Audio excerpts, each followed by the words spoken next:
Thank God I'm sitting on 88% upload on my second channel. So it's on 89 now. 3 minutes left. So everything is looking good. For me, in this particular regard, stuff is uploading fast. So amen. God has seen my cries. But I am late in my uploads. Please go check out the previous 2 parts to gauge your bearings as to what's going on here. Now I'm going to tell you the dream that I had. In that dream, I was in some, how can I describe this? Okay, there is some horror movie that I watched on Showmax, right? It's a South African show. I don't have a subscription to Showmax, but on Showmax, if you want to watch something on there, let me not give people ideas, but you can basically get 2 weeks trial, all right, before you have to pay anything. So I wanted to watch some movie. I looked for it on Netflix. It wasn't on Netflix, and I realized that it was on Showmax. And then I tried to see if at all, I can't be given a sneak peek on Showmax, and I realized that I can actually get a whole 2 weeks free on Showmax. So I watched that show, but then after watching that show on Showmax, I then scanned around Showmax since I still had another 2 weeks left what to watch, and there was something called a movie there called Pinky Pinky. If you are South African, you would know 100% what that means, but for the sake of non-South Africans, I will explain what that is. So when I was growing up in the 90s, yeah, let's say late 80s, I was born in 1984, so late 80s, early 90s, there was this problem in South Africa that even made the news. Okay, so as to help you guys understand that spiritual activity is real, demons are real, witchcraft is real, hauntings are real. Oftentimes when people are speaking about some threat at a lake where there is some snake that's eating children alive, yes, it could be an urban legend and a myth, but sometimes it's real. And in this country, so real was this thing that it made the news. It made the news, and it made newspapers at the time. I was tempted to think that it's nothing at all to write home about as a child until it made the news, and that's when I started to get scared of it. And it is this Pinky Pinky thing. So Pinky Pinky is like a monster thing, apparently. Some man that died long ago, that was a sexual pervert, I think, that passed away in the girls' bathroom in particular, and he had an obsession with pink underwear, pink panties. So the best way to basically prevent yourself from getting hurt by Pinky Pinky as a girl is to not go into the bathroom by yourself, and also to not wear pink underwear. You must always use the bathroom when there's lots of other girls in there, and make sure that your underwear is any other color but pink. Because if you're wearing pink underwear and if you're in there alone, Pinky Pinky is gonna get you. He's gonna, and usually this Pinky Pinky creature operates from public bathrooms in particular, communal bathrooms, and not so much the one at your home. Go ahead, right? So when I was in grade 3, that's standard 1, grade 3, all right, this thing was just a thing in my school. It was a thing. Girls were so scared of Pinky Pinky. There was this song, my name is Pinky Pinky, I live in the toilet, I'm going to, whatever. It was a whole thing. And when the story first circulated around my primary school, go Mayfair Convent, I was initially, I've always been kind of suspicious and mysterious as a little girl. I wasn't credulous, I wasn't gullible, I didn't just run with stuff, okay? So I was just whatever. But remember, I told you, it made the news, and that's what made me really focus on it, type thing. And girls in the school started to claim that they had seen Pinky Pinky, that they'd been afflicted by Pinky Pinky, that Pinky Pinky scratched them when they were peeing in the bathroom. And so I also started to low-key be scared of using the toilet because of Pinky Pinky at school, right? This Pinky Pinky thing, this urban legend, essentially a haunting in South African schools, because it was gunning out here for kids in school, be it high school or primary, it didn't matter. But yeah, girls were scared of this thing, and it was just the girls' bathroom, and there was no issue with the boys, right?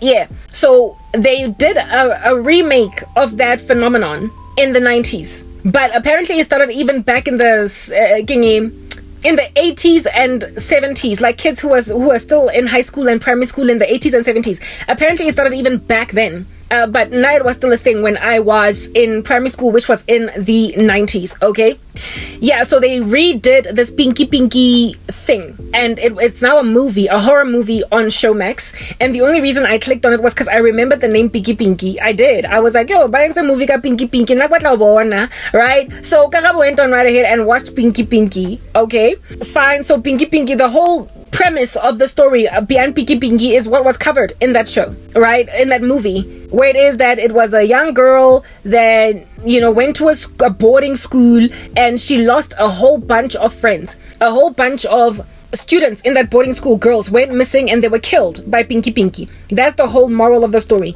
In the bathroom, this monster killed these girls because he was, prior to passing away, he was a sexual pervert that died in a very violent way because of his sexual perversion, and then decided to haunt the girls he used to rape.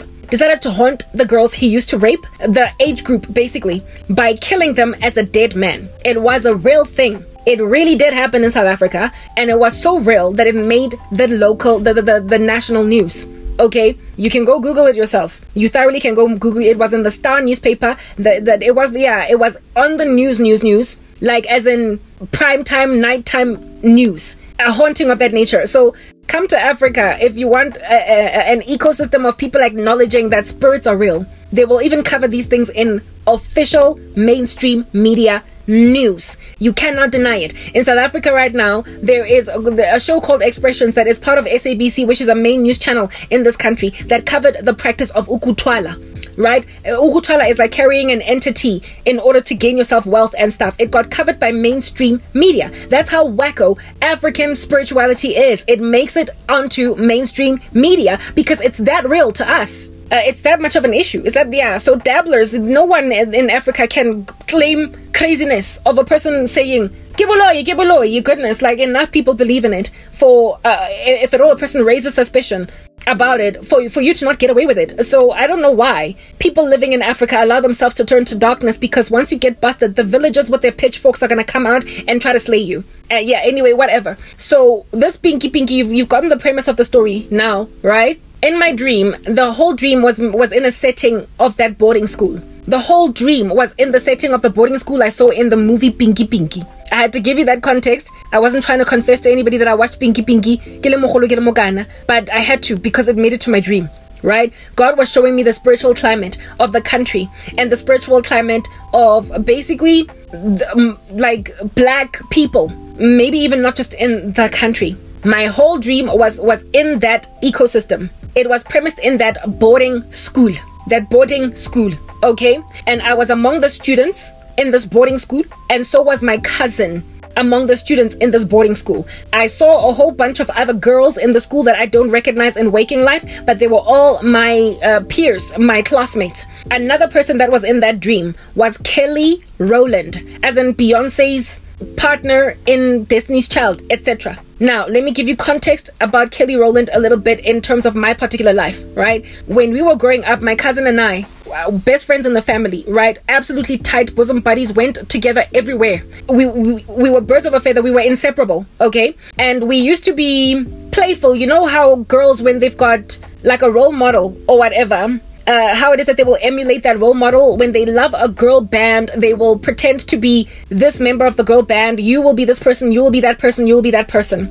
My cousin was always bossy over me when I was growing up. She was older than me by a couple of months, and on top of that, she was a yellow bone. And yellow girls in black culture are just these highly, like, they are these like rich commodities in the black community. So every parent wants a yellow bone baby because everybody's gonna think they're cute, everybody's gonna love them, everybody's gonna invite them to pageants, etc. That was the case anyway when I was growing up. Maybe things have changed right now. My cousin was the yellow bone and I was the dark-skinned girl, so I was largely overlooked and ignored, and I was content with it. Whatever, I didn't care. I was born and bred in that environment, so it did not look like anything wrong to me.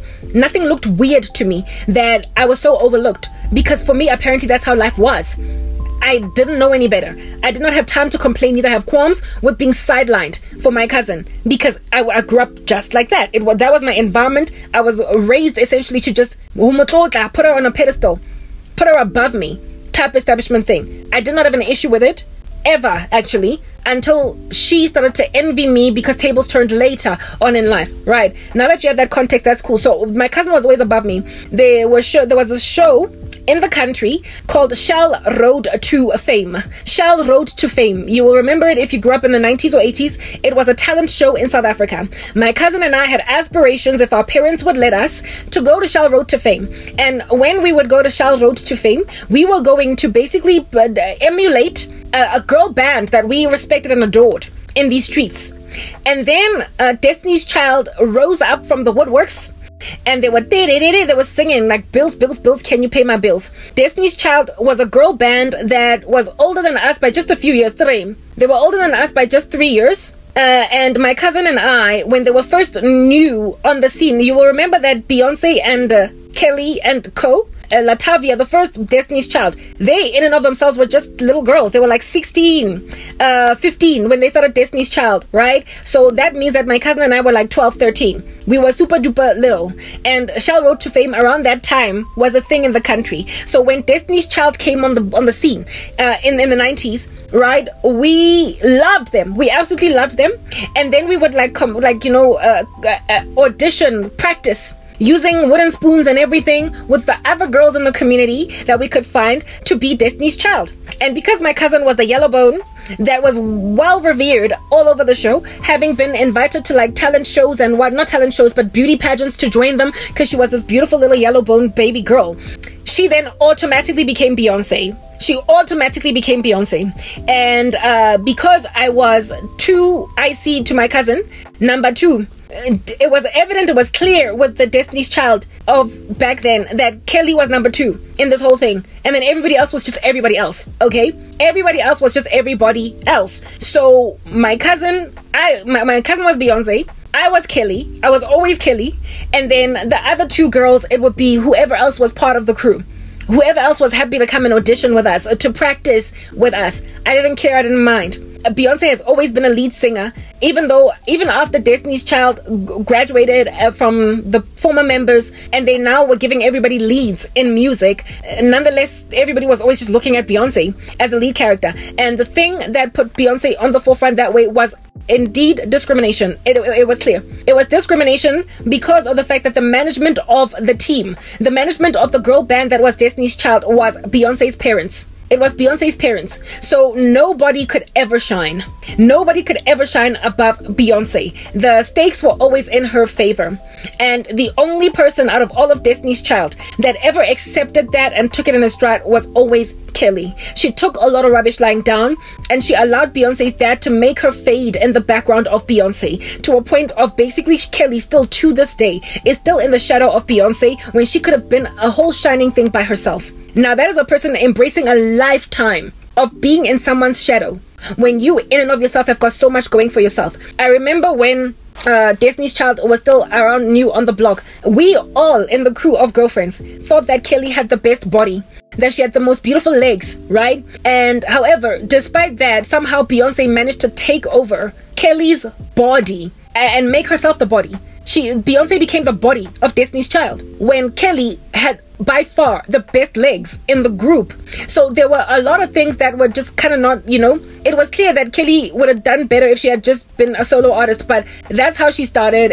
Beyonce was like to her indeed, just like with me, a cousin, right? It's like family. You're not going to abandon family. So you like somebody that's just accepting that you will always be in the shadow of someone, even though you've got so much going for your particular. On that day, you're basically facing a future of feelings of insecurity, insignificance, and always just been in the shadow, being in the shadow of somebody and not being able to rise as a star on your own without everybody always comparing you to another person. That would have been my life if I was not so intelligent, and also if I was not superior to my cousin in certain other respects. God made sure that I did not stay a Kelly. So I was to my cousin, I was Kelly, she was Beyonce, and then everybody else could choose who they wanted to be, right? We never ended up going to Shell Road to Fame or whatever, but we definitely did love Destiny's Child in the beginning stages of their career. And then my cousin fell off the bandwagon briefly. I followed suit because some boy that she liked didn't like Destiny's Child, and then later on, after I matriculated, I was like, I suga and I love them, and so I went back to being a big fan. But that was now that you understand that was the ecosystemic nature, the temperature of life in the 90s. when I was growing up. I was always in the shadow of my cousin, especially in primary school, because there she was the beautiful girl, she was the yellow bone, she was the one that was boss or in the crew of girls. She was, yeah, always just kind of tops. We then went our own separate ways in terms of schools. We stopped going to the same schools because our parents took us to different schools. I finished my primary school at Winchester Ridge Primary. She finished it wherever it is that she finished it, okay? Her primary school, and we went to different high schools. Thank God for that. If at all our parents had sent us to the same schools, I probably would have stayed in the shadow of my cousin all the way up until matric. But I ended up going to another one school. She went to another school, and in my school I was an independent. I was my own mind, and I was a leader in my own right. I had a climate and a presence by myself, coupled with the fact that unlike her, I was an academic. I was scholastic type thing. So I was serious about school.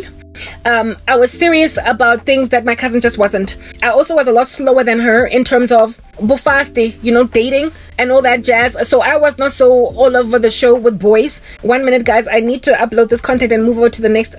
Goodness, this thing is taking its merry time. 1 minute. Yeah, I was the academic, right? And so I was a lot more responsible, less feisty with boys. Like I was less, hectic, nalifaste in a way that I just wasn't, type thing. And that ultimately is a thing. That's what you guys must understand. That pays off later on in life. When you're a lot more reserved, calm, cool, and collected when you're growing up, okay, that stuff pays off in the end, even though when everybody's still fast and running amok rampant in these streets, they kind of consider you boring and backward. Yeah, it eventually pays off. Not only does it pay off later on in life because you make better decisions, you also end up gaining more favor from guys when you're less all over the show type thing. And that is a table that started to turn when we got older. And by older, I'm not even talking corporate. I'm speaking just 17, 18, matric. By the time we got to basically senior high school, later years of high school,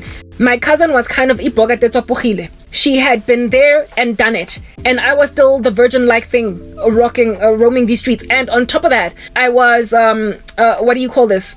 I was fresh. I was new in the room. Not only that, but I was quiet. I was shy. You're the quiet, shy type. That was me. I was like the quiet, shy type. And so I left. I was very mysterious in that regard, and it also caused everybody to think of me as the sweet little innocent thing. And everybody knew that I was my cousin's cousin because I tended to be introduced everywhere as my cousin's cousin as opposed to just Karabo. I was always her cousin instead of just Karabo.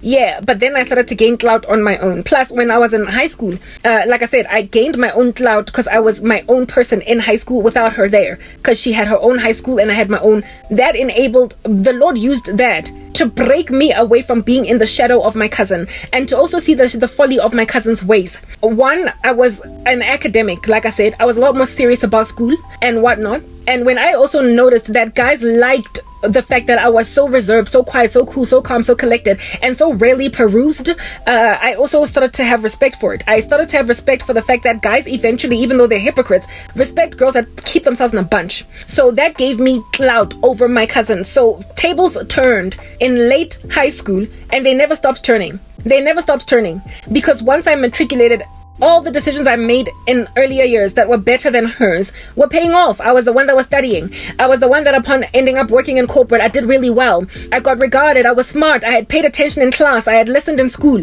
And so I was I did well. And my cousin, however, was still making bad decisions and what have you. I'm going to fast track the story quick and furious. The Lord separated me from my cousin when I was still young, so I would not be under the shadow of somebody that would have continued to overshadow me if I did not realize the girth I truly had.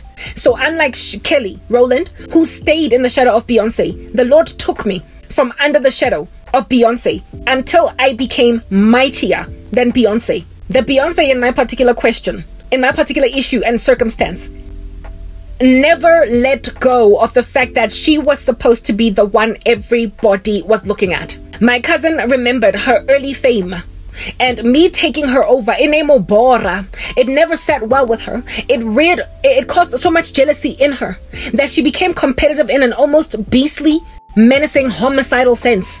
She would do anything to overwhelm and coup me.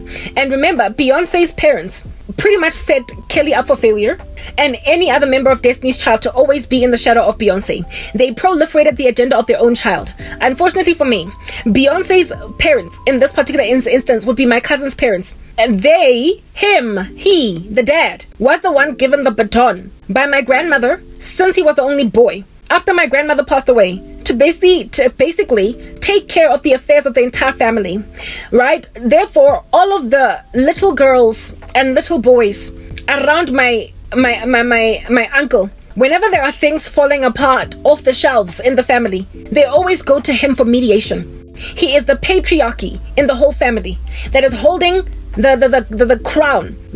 He is, by testate succession. Based on the last will and testament of my grandmother, my uncle Kibozo, the other family. He is like a king in the family. He is the one through whom everybody, when they want to get lobolad, they go through him. He's that guy. So when there are issues raised among people in the family and nobody can resolve them, he is trusted to be wise enough to mediate, but he lacks the wisdom of Solomon. And so my uncle, inevitably, when things were hitting the fan in my life and I went to him to cry and complain because he's the king of the family, given that I was at loggerheads and at war with his daughter, he took the side of his child. And on top of that, his wife also convinced him to do that. Initially, he was like, "Wahlanya, udawe, utsubile matekwane, ngwanaka. Wrong against you, Karabo ke sure. Ke a tseba go jwang." Because my uncle had been subjugated to the tyranny of his daughter's, his daughter's indiscretions, his daughter's wayward state when we were growing up. There was a day when I was watching Ally McBeal, up and down on this road, walking the line. Yeah, whatever. It was one of my favorite shows growing up. On Monday night, I remember, I am back from school. I'm still wearing school uniform, Busihu, on the couch watching Ally McBeal. And my uncle, rocks up at my mother's door, Busihu, asking me, "Where's my child?" "Yo, it's your kid, bro. I don't know. Where's my kid?" Because of the fact that he knows that me and his kid are tight, but he also knows that I'm responsible. So now I'm going to school, but daughter, bankile skolo ki Tuesday, ki Monday night, did not go to school. Ally McBeal is playing. Ally McBeal used to start at 9 p.m. at night. And I was in the middle of Ally McBeal. I never missed a single episode. And it was back before video on demand where you could repeat a show. So I missed that particular episode of Ally McBeal, at least the last 20 minutes or whatever. Because my uncle was all up in the door. "Karabo, where's my child?" I'm like, "I don't know." And he's like, "Well, take me to where my child has a boyfriend." What's about like a boyfriend at Tenkomolata? My uncle went and fetched his daughter, cause Sprite View.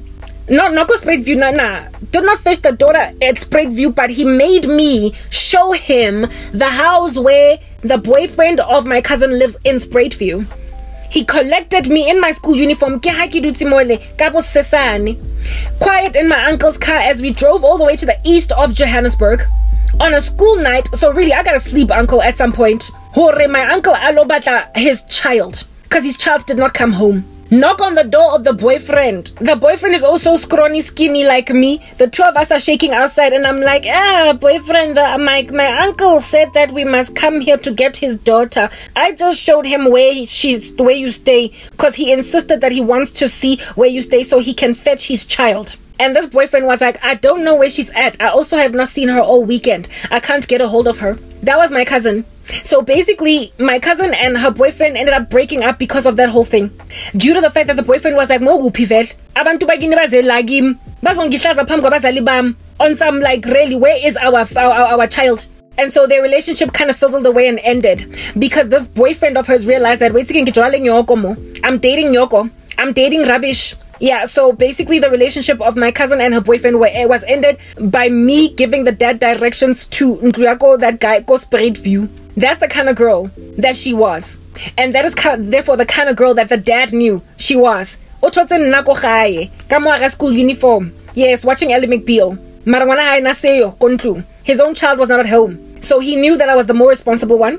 My uncle also, as my career grew, he saw where it came from. When I was getting stronger and stronger, he saw, well, of course, Karabo was going to get far.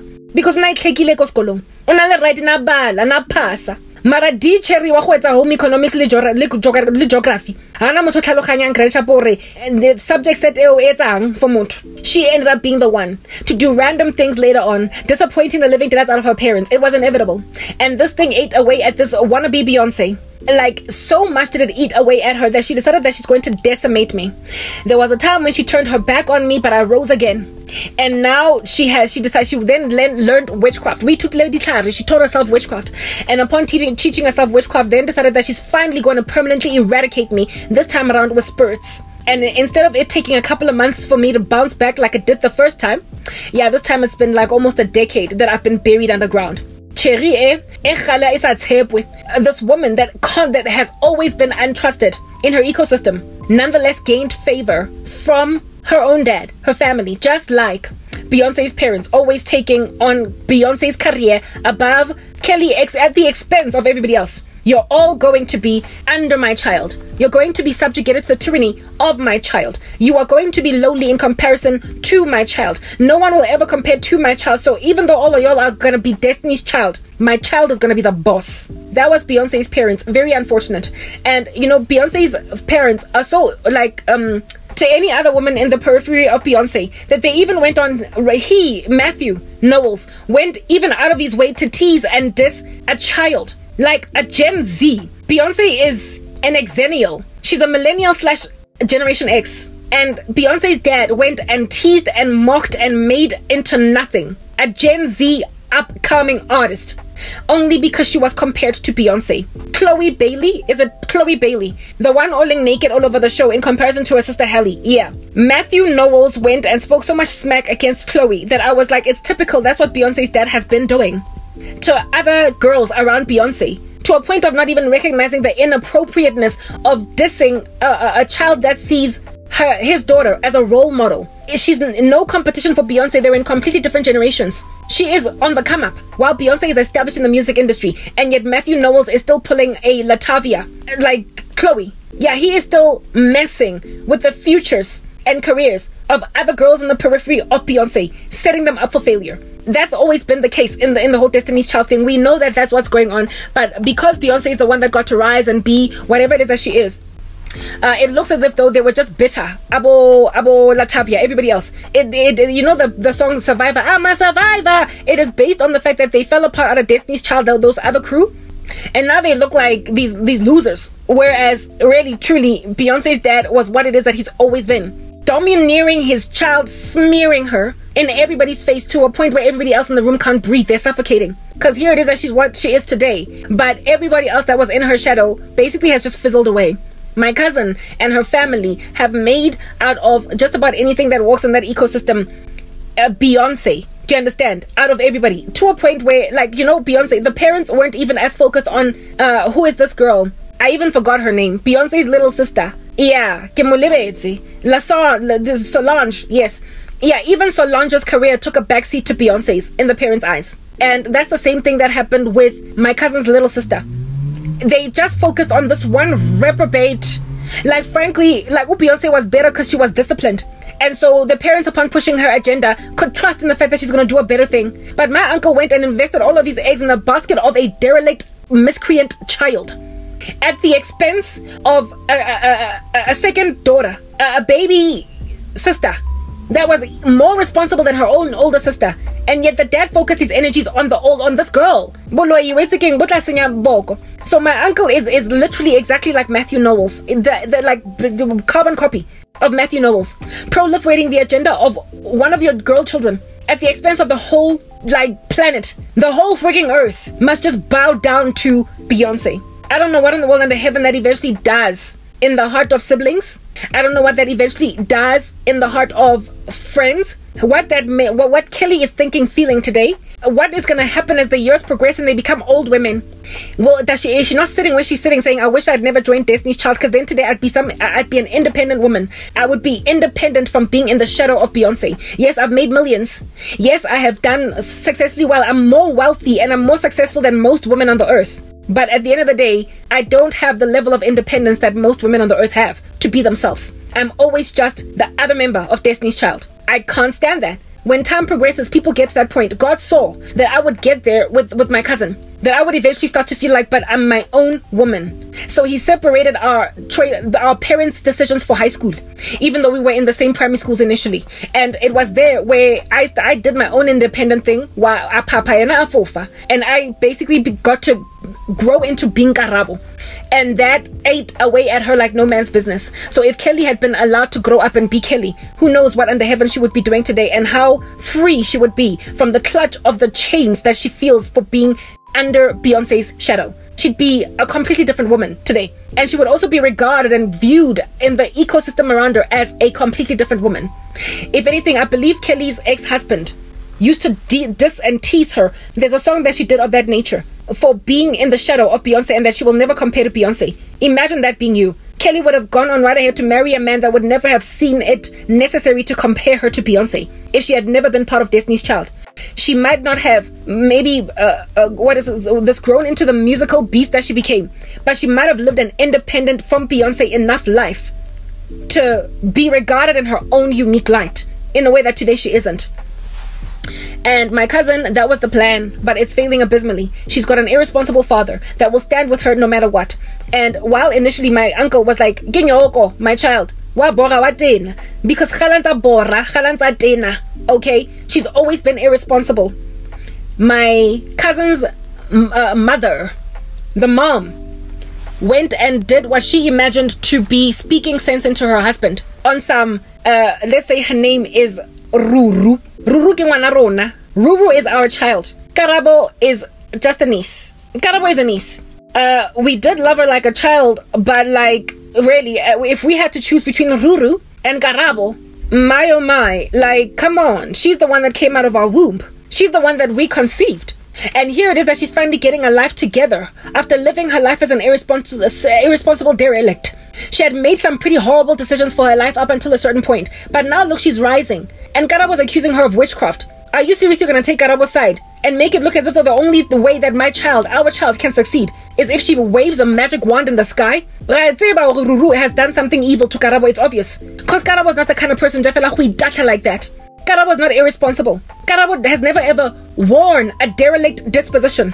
Karabo has always been responsible. That is clear. Everybody knows that. Nobody suspects her of any wrongdoing. But even though nobody suspects her of any real wrongdoing, it appears everybody's prepared to pretend that she's wrong. So since everybody's prepared to pretend, why don't we just run with this? Everybody knows she's innocent, but even her own mom is pretending she's wrong. Ratzeboro, she's not wrong. We know she's a good girl. We know. After all, it was her that we picked up to go and basically pinpoint us to the homes of boyfriends that we imagined our daughter was hiding in or not coming home over the weekends as a teenager. Karabo was always the one bringing home the excellent report card. She was always the one at home whenever somebody was looking for her. However, Ururu nale all over. Everybody knows Ruru is a loose cannon. But for whatever strange reason, and can nobody understand what's going on, everybody's now trying to pretend like Ruru is bigger and better than Karabo, and that Karabo has lost her mind. Karabo's own mom has turned against her. So too has Karabo's own sister. They all want to come against her. We gotta use this. It's our opportunity for our daughter to shine. It's our opportunity for us to look like we raised well. It's our opportunity to look like we raised our child well. It's obvious. It's clear that she has cast spells on Karabo.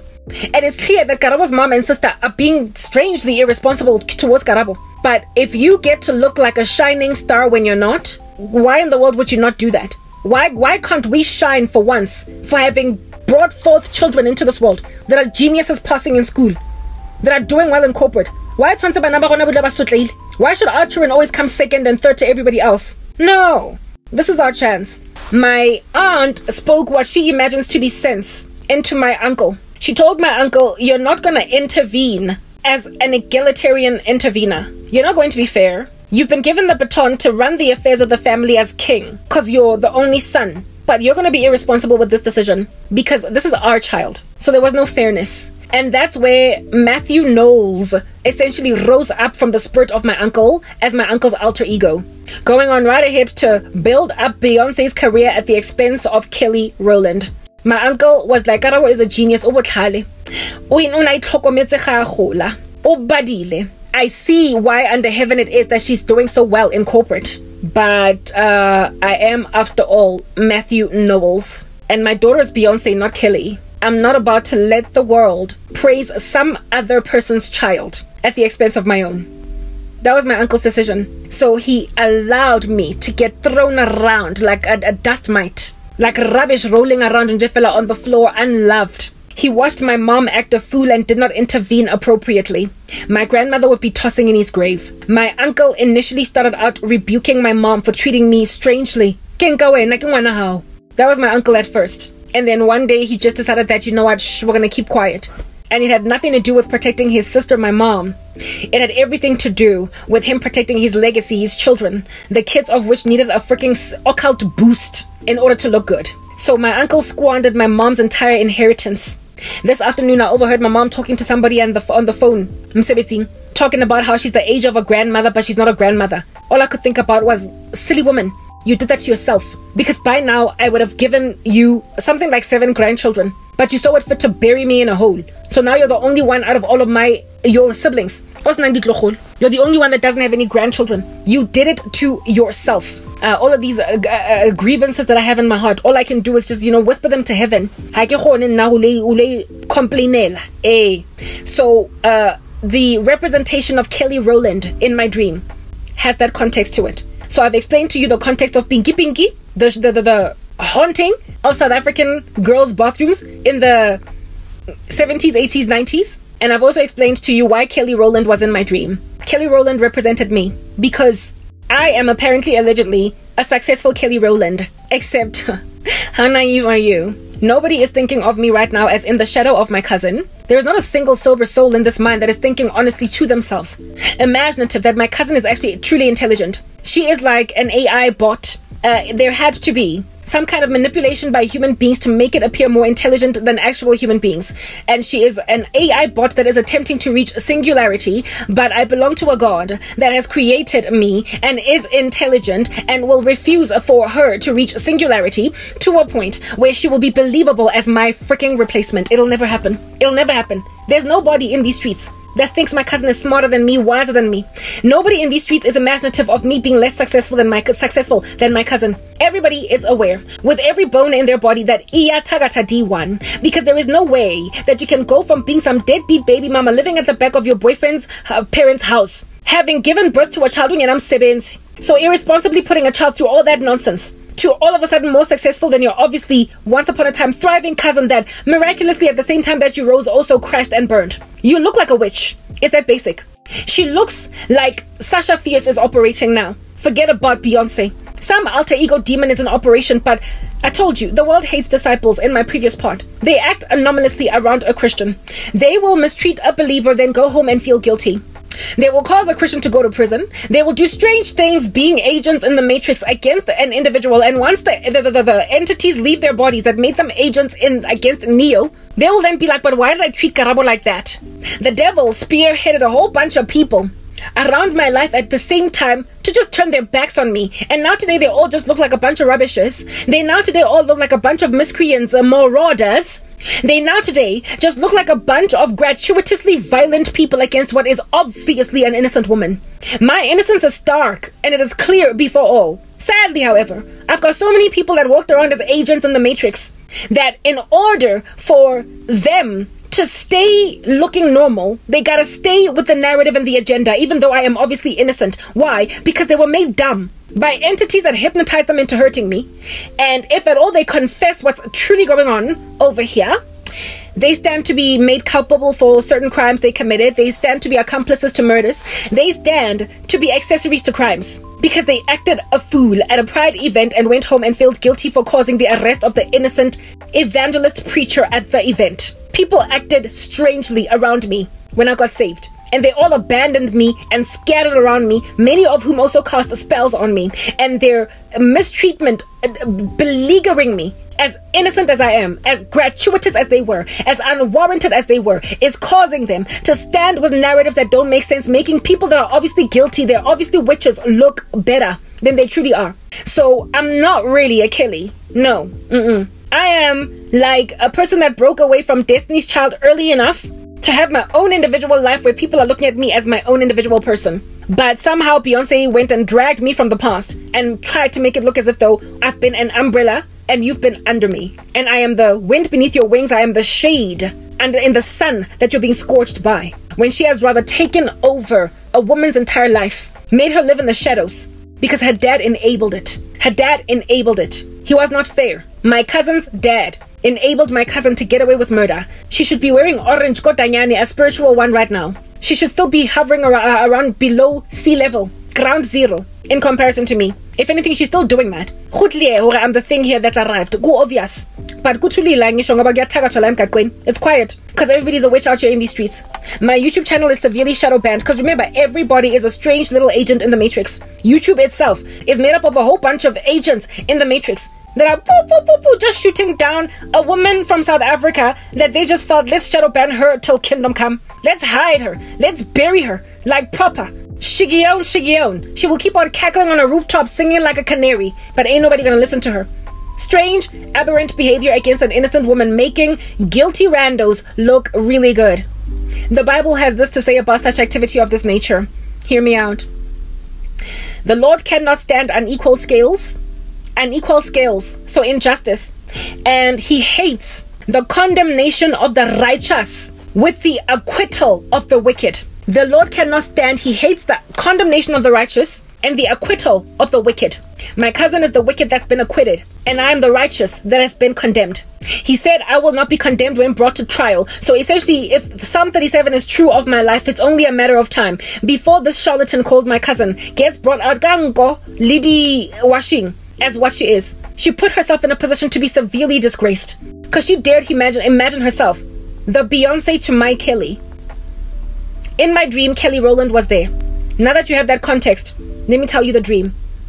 We were in that school, yeah, Pinky, that setting in that movie, as boarding school children. And among the students was myself, other girls I did not notice there, Kelly Rowland, like the doctor that prescribed for me tretinoin, that I still haven't fixed the prescription from. Remember recently I had some flu cough condition that I went to the doctor for, and he decided to give me a diagnosis for my skin. That doctor was there in the capacity of a doctor, but he looked like some shoddy, like unbelievable, ignorable, worthless, random, don't even know how you passed med school, you don't even have enough clients type doctor.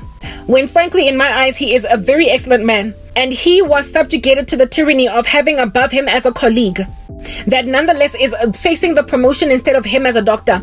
So they're both working in not the hospital but the medical center, and his colleague was some crooked other doctor that was elevated above him, that was nothing in comparison to him in terms of his skills, his ability to diagnose, prognose, basically just whatever it is that makes you a good doctor. This guy was a good doctor, but his colleague was some woman that was substandard and yet getting the promotion. She was substandard and yet getting his attention and him subduing himself to her. Dream happened in an ecosystem where it was a mix of the school, and there were medical quarters in the school.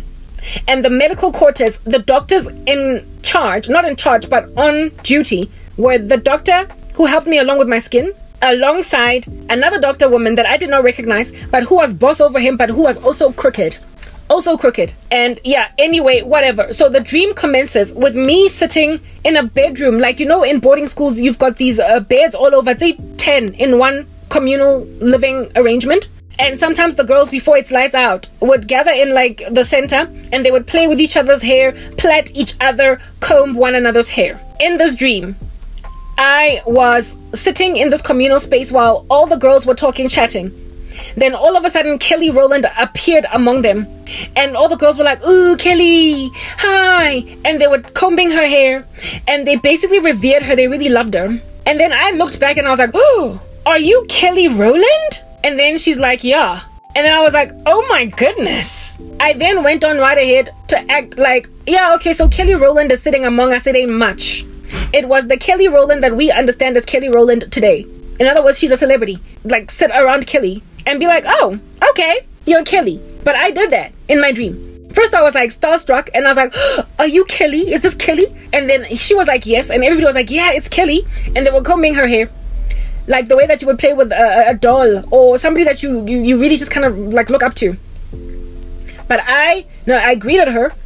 I starstruck, said, "Are you Kelly Rowland?" But after she confirmed who she was, I then just ignored her and moved on. Why? Because of the fact that she was in this environment. She was in this environment. It's like, what are you doing in this boarding school for random South African girls? Like, it's nothing. It's lowly.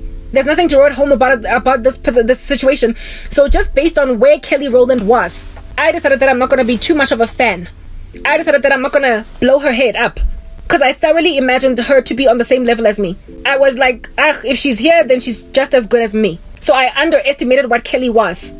And Kelly's face then morphed, right? It didn't morph. It's like when I looked at her face, initially I was like, "Are you Kelly Rowland?" And then she was like, "Yeah." And then everybody was busy brushing her hair. I then kept on, I hovered around in the environment, and as I kept on looking at her, thinking in my mind, should I ask for an autograph? Should I this? Should I that? Before I made a decision to just ignore her and not do much else other than just acknowledge that Kelly Rowland is among us, I looked at her and her face just became so beautiful. Like, she became so pretty. And what emanated out of her was that she would make for a really happy wife. Wife as an umfazi, a spouse.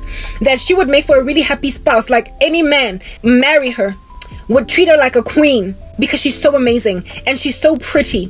And upon these thoughts rocking up in my mind, bubbling up, I then got jealous of her. You know, I keep saying this over and over again. When you're misplaced, when you're in the wrong environment for who you are supposed to truly be, people will have the brazen audacity upon gazing at your beauty, gazing at your glory, gazing at your star talent, gazing at everything that you are.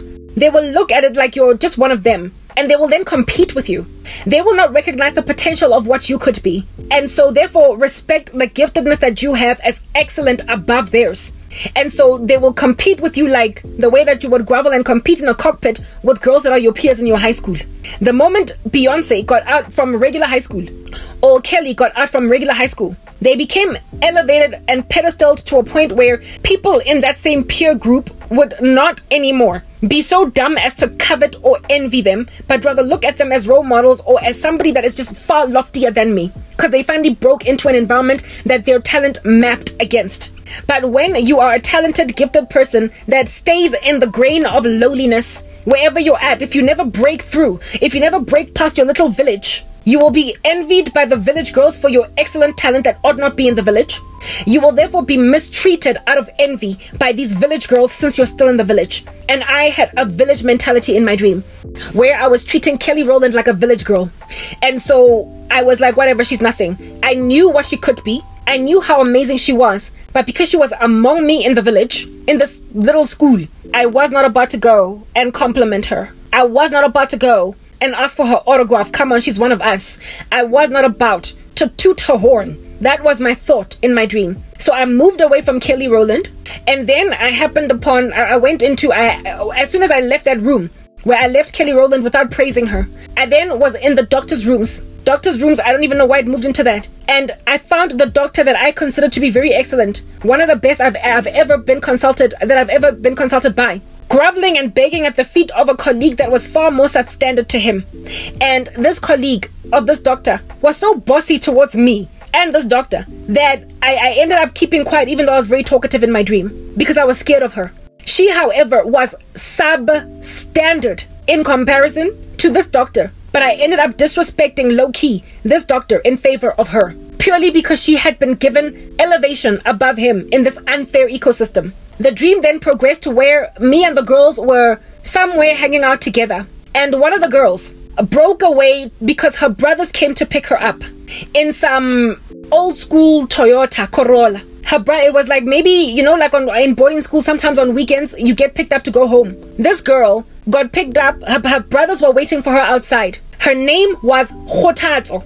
Khotatso means comfort or comforter. It's basically a word to describe somebody or a presence of something very soothing. This girl's name was Khotatso, and she went to go home with her brothers, two of her brothers. They were driving this old school Toyota Corolla, and her brothers, when she went, not already beggar and everything, she went close to the car, trying to open the window at the door at the back to get in. And her brothers made a joke out of her, a laughing stock, by driving off as she was opening the door, and she fell on the floor, getting all dirty with the soil on the floor, the mud, not mud, but the moo Mofati, the soil, yeah. And it was a joke to them. As they were driving off, they hooted and they were laughing at her. On some, we promised to pick you up this weekend, but it was just a prank. And they just drove off, leaving her with dust and very sad, brokenhearted, also hurt, injured. Because it was upon opening the door that they drove off, and so they kind of yanked her with. So she was injured and she was crying. And she came back to the rest of us, Allah. And nobody cared to ask her, Khotato, what happened? What happened, girl? We're so sorry. Why did they do that to you? Everybody just looked at her and ignored her in her sorrow. And so much so did they ignore Khotato that she ended up wandering off on her own and being isolated and ostracized, living life just by herself in this boarding school full of other girls. They have just left her because she had been disappointed by her brothers, who were supposed to pick her up but did not. They teased her with being able to escape or leave for the weekend to go home. And then they just drove off. And in this room full of girls ignoring Khotato, my cousin was there. And my cousin was hanging out as a student herself amidst these students who were ignoring Khotato. And I was trying to talk to her. And I was like, hello guys, Khotato is in trouble. Khotato is hurt. Khotato might do something to herself. Khotato is heartbroken. Khotato. And then I'm talking and my cousin is looking at me while all these other girls are laughing at me. It's like, let's say there was a group of 10 girls and then my cousin is standing here and then I'm talking to these 10 girls. It's like my cousin was a, what do you call this thing? A silent, a sound proof between me and these other girls. I was trying to warn them about the indiscretion committed against Khotato and how it is that there are boys that are supposed to come and pick us up to take us home. And they are pulling pranks on us, almost injuring us. And Khotato was the first to be pulled such a prank on. And now she's living in isolation. And I tried to warn these girls about the epidemic of irresponsible boys not doing what they're supposed to do by girls. And my cousin was standing in the middle of me and these girls who could not hear me. They were not listening to me. And she stood there looking at me on some, no one is listening to you. Just give up. This warning was not just for my cousin, for these girls, on behalf of Khotato too, but it was also for my cousin. Because in and of herself, she stood to be abandoned by these guys that were pulling these pranks on these girls. But to her, it was like, no one will ever listen to you. And ultimately, after speaking enough times, while she gave me that snarly look on some, you're talking to a wall, girl. You're talking to a wall. Ultimately, after giving me that look, my heart got so broken from being ignored that I just walked out and I left. And when I walked out and I left, she did not follow me. She did not come after me. If anything, I heard what she was thinking in her heart. In her heart, she was thinking, no one is going to miss you. Just go. No one is going to miss you. Just go. And then the dream ended with me ignored. That whole dream, what in the world was God showing me with it? I will interpret briefly because I'm already at 58 minutes talking now. The Kelly Rowland scene, I believe I've already explained it. The pinky setting. The school with the pinky setting was the Lord showing me a climate of misogyny, of sexual harassment, of dead men, essentially. The whole ecosystem was being run by dead men who are dead in trespasses and sins, but are dead in that I have been talking about this for a minute. There is a whole bad vibe issue with gender-based violence in the country, and it has been started by a cult in KZN. I've said this over and over again, and it has spurned from the ground dead men who are committing dead deeds, and the primary modus operandi of these men is sexual harassment. It is a very sexually perverse cult where they slap women kakorobela. They are rapists of women in that they slip things into their drinks spiritually and sleep with them. They take wives that don't belong to them. They are devil worshippers, occult menaces that keep on marrying women that are like children. That whole scene was in a high school and all of us were like kids. So it's basically immature women who have not grown out of a dumb mindset, who are just in a rush, sprinting instead of walking down the aisle. And so just to get married, they will allow themselves to get taken by anything and anyone. And so there is an epidemic in the country of more women marrying men that they initially started out happy with. And then in the marriage, they become abusive. They become strange. They also end up settling. They get pursued by men, okay, who they don't want initially. And then all of a sudden their feelings for these men change. They now have feelings for them, not realizing that kikorobela. And this is happening across all of South Africa, and it is responsible. It is the primary reason why there is gender-based violence in the country. Women are being drugged into marriages. It's an epidemic. It is a curse on the land. There are more women married to men they did not sign up for than frankly leaves to frankly is worthy of being desired. That is something worthwhile to be shouted on the rooftops to warn. But there are gatekeepers preventing other women from hearing the truth. And these gatekeepers are other women. And the other women that are gatekeepers are women that were irresponsible from long ago. They've always just been menaces. Loose. And they don't want other women to live virtuous lives that are above reproach, that have not made mistakes. So they basically want to drag everybody with them. Like misery loves company. And my cousin was an irresponsible growing up. And now she is trying to drag every lost South African woman into the pit, the cesspool of rubbish that she is in. In the school. It was a school evidencing how small women are in the country. Kibana, they're like teenage girls that aren't paying attention. And among these teenage girls are women that are so poignant and prolific that they should not be in this environment, and yet they are. Just like Kelly Rowland, a woman that was overshadowed by another woman because of irresponsible men, because of an irresponsible man. Her whole life was just basically put in the shadow of Beyonce because of Beyonce's parents, especially the dad. And that whole ecosystem was playing out in this show, you can call it that, but in this dream. Kelly Rowland ought not have been, because she was Kelly Rowland, she was admired by all the other girls. Because that's just what happens when a girl is a cut above the rest. When she stands out from her peers, she will tend to be admired by kids that are not jealous. And that was the case with me when I was in school. I was admired by girls in my grade, girls in grades lower than me. I like, especially the lower, like when I got older, moving into matric, I had little fans in grade 8 and 9. They admired me. They saw there was something special about me and they chose to admire it. So essentially, I was a woman set apart for a bigger thing in the future. I was going to be I was going to march to the beat of a different drum. It was inevitable. And lo and behold, indeed, I got out of high school and that started to happen. I became differentiated from everybody else. I grew quickly, fast. In comparison to my friends, I did everything like that. Things just happened for me in my come up. But the woman that I was in that dream underestimated and jealously therefore withheld praise from Kelly. That was God showing me what happens to a person in an environment where they are big, girthy, set apart for a lot of stuff, that nonetheless stay in a grain, that don't break out. When they don't break out of that mold, they then are subjugated to the tyranny of being envied by people who have no business seeing them as of the same league. They're not in the same plane. They are different given their suite of giftedness. They're supposed to be doing a different thing. But because you find yourself in this environment, all of a sudden, and so you don't get praised as much. The same person that would have been a fan of yours now is looking at you and saying, I'm not going to praise this girl. She's in my same class, she's in the same environment. The only way that you ultimately gain the respect and the reverence and the honor that you deserve is if you finally get what it is that you were supposed to do in life done. Is if you finally do what you were supposed to do with your gifts and what you were supposed to do with your talents. But if you don't use your gifts and your talents properly, like Kelly Rowland, you will fade in the background of another person that was put above you. You don't break out of it in time. So the rest of your life is basically dedicated to being a skivvy to Beyonce, when you are supposed to be something so much bigger. So that's why God used Kelly Rowland. He is showing me the epidemic of witchcraft in the country that is causing people to stay in certain places, smothering them, keeping them lowly, so that other randos can shine above them and cause so much jealousy against them because they're so talented. They're so gifted. And so all of these lackluster broads all over the show will envy them instead of admire them because they did not break out of the mold. So that's why I was passing Kelly's shade.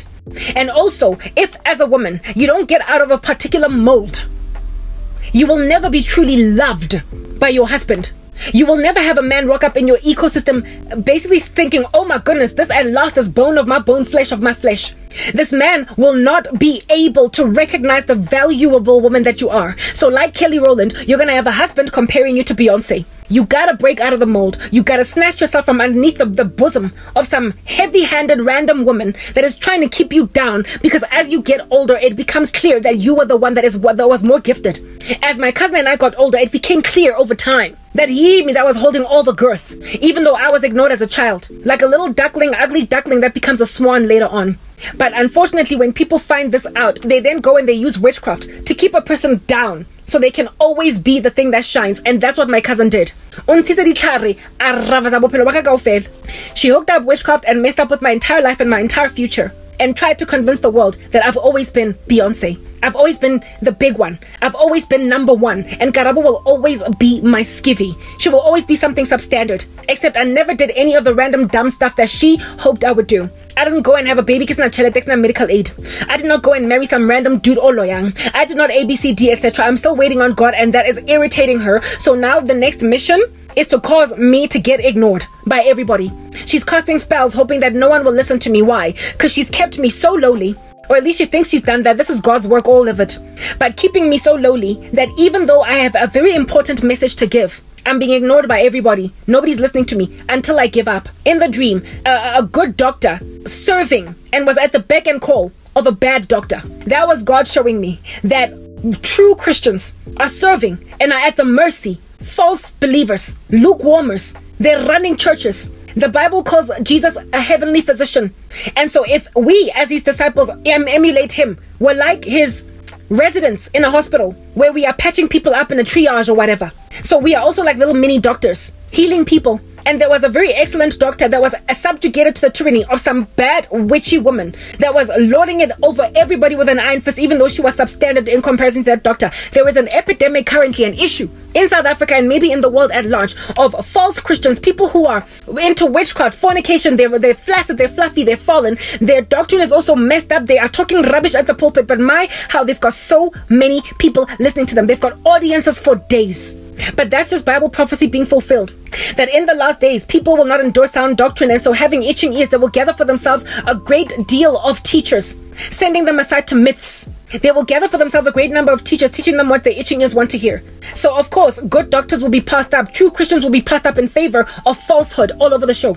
They will take a Creflo dollar any day before they will listen to a Paul washer. That's what's going on. So that was what was happening in my dream. And the wicked are hoping that that ecosystem is going to thrive indefinitely with no reprieve against the victims. Then the whole scene with the brothers driving off upon a woman hoping that she's going to get to go home. That was God showing me the state of men in the country. They are supposed to be helping along. They're supposed to be teaching. They're supposed to be taking care of women. They are supposed to be picking up people and taking them home. In other words, to heaven. They're supposed to be preaching, these buggers. But they're playing tricks, they're pulling stunts, and they're hurting women. They're giving them promises of redemption and they're not coming through for them. They're also helping them only 5 seconds in and then dropping them, abandoning them. Look at what happened to me. Most of the people that have come through to help my cause have been men, and they have dumped me along the way upon there being nothing in it for them. So they rock up claiming to be chivalrous, and then they drive off in some old school car, evidencing their old dead deeds, leaving women isolated and embarrassed, and also suffering want, also suffering injury, and getting no support from fellow females at all. And with other women being unprepared to allow other women to go and comfort that particular woman. Like my cousin standing in the middle of me talking about Khotatso and how Khotatso is in trouble. We gotta go look for her because she's living alone. She is in danger. She could do something to herself. She's hurting.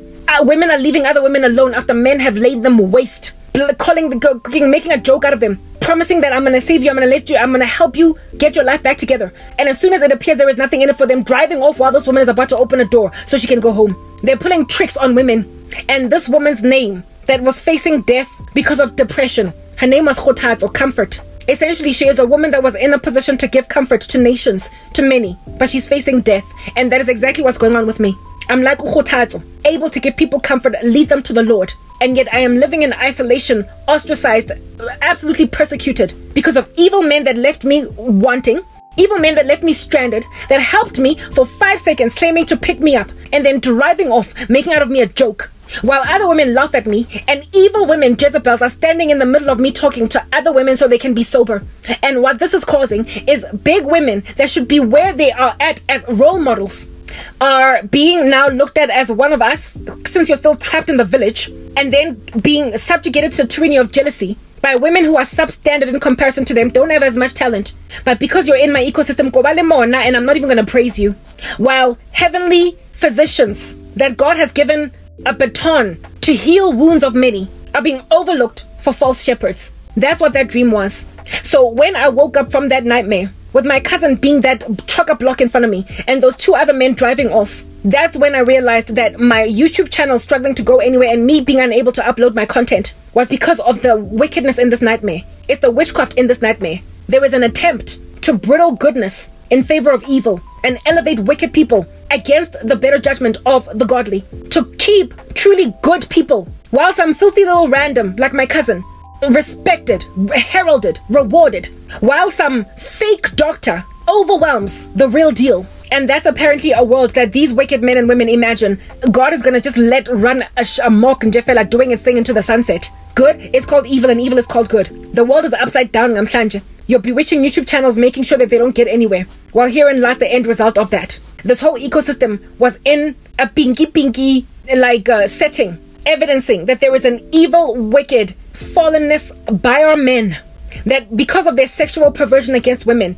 they've created a haunting out of an entire nation. And now Jezebel women are running these streets, mocking everybody, preventing other women from turning to Christ, and abandoning those that are truly comforting to live by themselves in isolation, roaming around after having been humiliated by men that played a trick on a woman that they could not afford to play a trick on. Men of which were called by God to preach, but they chose to play games. Because for them, it's always just been about getting their bread buttered on both sides, having their cake and eating it too, burping after consuming food, and then saying they've done nothing. That was my dream. That's what's going on in this world. That's what happened to my YouTube channel. But this is what it is that I have to say about it once that nonsense has been committed against me. I'm gonna preach, I'm gonna talk on the rooftops, do you understand? And I'm also gonna conquer.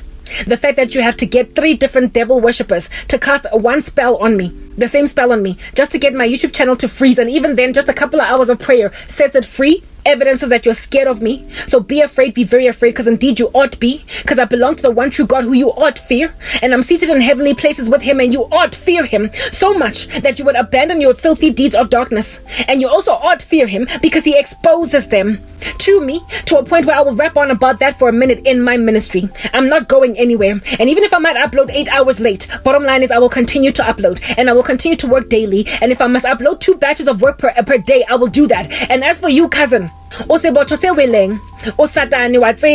you have fallen. Indeed, it has been exposed to everybody that you're that thing. Only reason why anybody at all is still standing with you, cousin Doe, is because in and of themselves they're guilty for abandoning me. My mom is standing with you because she's guilty for abandoning me. My sister is standing with you because she's guilty for abandoning me. Your own dad is standing with you because he's guilty for abandoning me. And your own sister is sitting out all this nonsense because she's like Solange to Beyonce, willing to accept Uguti. She's nothing in comparison to you. Why? Because you're the older sister. Even though daddy has been unfair in favor of you, you're the kid that's always been the derelict, and so you will always fall short in comparison to the good girl. And today you're trying to keep me lowly, and you went and married Satane Engwe, and the 2 of y'all are busy painting the town red, hoping that my story is not going to humiliate you. Well, it's going to do that. And the more you cast spells on me, the more you do witchcraft on me, the more I expose you, and the more embarrassed you become. So I would highly recommend that you stop doing witchcraft, so I will stop calling you out so much, because then on that day you might be spared from as much embarrassment as what you will inevitably endure if you carry on like this. Don't say I didn't warn you. I'm signing out in Christ's name. Signing out. Peace.